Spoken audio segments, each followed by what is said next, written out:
Good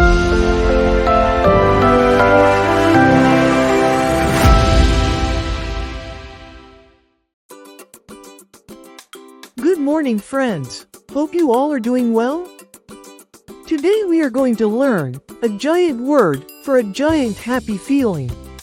Have you ever been so happy that you feel like bouncing all around?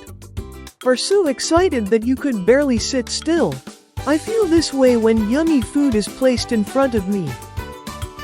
Its smell just brings a huge smile on my face and wonderful, warm feeling in my heart. There's a special word for when you are more than just happy or more than just excited. That special word is delighted.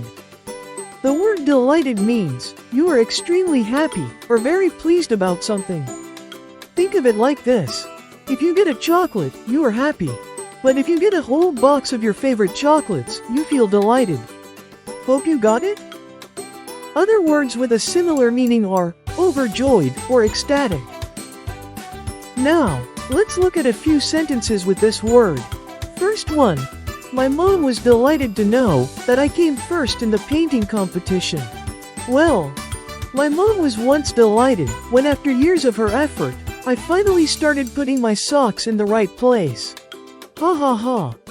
Another sentence here would be, I felt delighted when my father said that vegetables are taking the day off, and we would be eating a pizza today. Hey, do you know? Being here with you all and seeing all the likes you give to our videos makes me and Lily delighted. So, do delight us after this video. Now, create a list of all the things that make you feel delighted. It could be partying, playing sports, meeting an old friend, or even watching our videos. Practice making more sentences today and I'll meet you again with a new word very soon. Bye and stay happy always.